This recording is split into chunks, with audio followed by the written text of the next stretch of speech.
Hi, I'm Avi Chomsky, and I teach in the history department here at Salem State. I teach Latin American history, world history, histories of colonialism, and I have a lot to say about Columbus Day. Um, I am especially interested in thinking about how Columbus Day has both similar and different meanings in Latin America from in the United States. And I think in several different ways. There's connections and there's parallels. There's parallels in that both Latin America and the United States are the descendants of European colonialism and indigenous peoples, and of course Afro-descended peoples and peoples from Asia and basically everywhere in the world. Um, but I think in Latin America, there's also a much stronger anti-colonial consciousness than there is in the United States that leads to a much more widespread rejection, even though the states of Latin America have historically been founded by the descendants of European settlers and have oppressed indigenous peoples in those states as well. There's also a larger consciousness, anti-colonial consciousness, that challenges the ideas of Columbus Day. And especially as Latin Americans have come into the United States, many of them indigenous, many of them not indigenous, but have experienced colonialism in yet another way as being colonized, treated as colonized subjects inside the United States, as an oppressed minority in the United States. So let me just go through a couple of slides to show you what I mean by this. First of all, just the irony of a white settler colonial country, a country founded on the principles of being a country by, for, and of white people. Then, so defining the native inhabitants as alien to the country, but also defining themselves as the natives of the country and immigrants, immigrants of color. That is, the country was founded by white immigrants, but immigrants of color being seen as a threat to homeland security, just as Native Americans have been seen as a threat to homeland security. And so this kind of ironic positioning of Native Americans as the defending their homeland against the white invaders as the terrorists, who then reconstructed themselves as the owners of the country.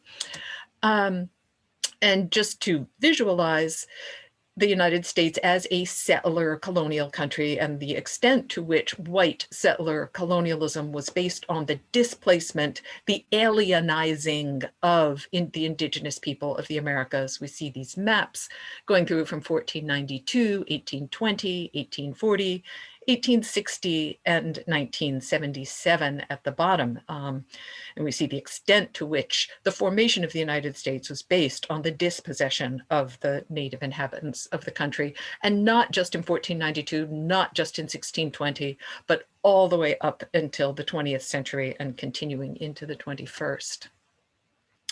1992, there was kind of a global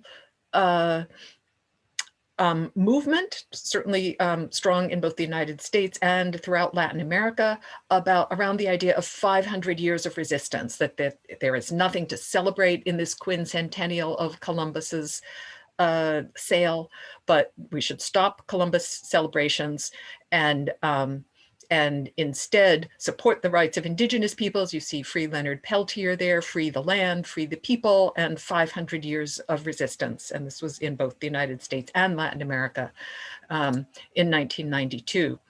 The San Francisco American Indian Movement chapter demonstration on so-called Columbus Day in 1992, again with this idea of 500 years of resistance. And then here is a mural that connects immigration from Latin America to the rights of indigenous peoples in the United States. This one is entitled, it's from the San Francisco Mission District, a very heavily Mexican and Central American area of San Francisco, and it's called 500 años de resistencia, 500 years of resistance. It's a celebration of indigenous cultures. And some of the individuals who it celebrates, and you see some of the posters saying no more war, paz con justicia social, peace with social justice, tierra y libertad, land and liberty, pan, tierra y libertad, bread, land and liberty, slogans from the Mexican Revolution against the, of course, the US-sponsored regime in Mexico in 1910. So some of the individuals here, 16th century Spanish missionary Bartolomé de las Casas, who turned against the Spanish colonial project and became a strong advocate of indigenous rights and bringing the voices of indigenous people back to Spain, protesting abuses by the Spanish.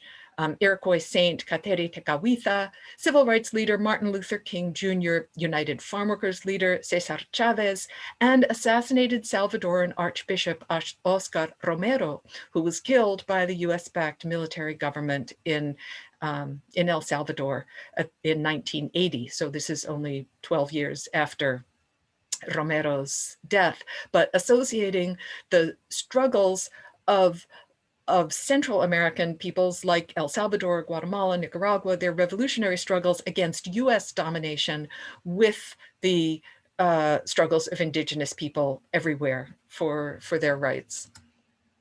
And this is from Brazil, 500 years of indigenous resistance, proclaiming that the invasion still has not finished. It continues until today through an ideology of domination, which tries to negate our right to exist, to speak and to choose our own path. And I think there's a real association between the sense of indigenous people struggling for that within each of the countries of the Americas and Latin Americans as a whole struggling for that against the United States. And finally, the 2009 Marcha Mapuche in Chile, the Mapuche indigenous people of southern Chile, 200 years of resistance to the Chilean state and over 500 years of resistance to the Spanish invasion. So just going back to the other part of what I was saying, that indigenous people are still struggling for their rights in Latin America, but Latin Americans as a whole, indigenous and non-indigenous, see themselves as struggling for their rights against the United States. Thank you.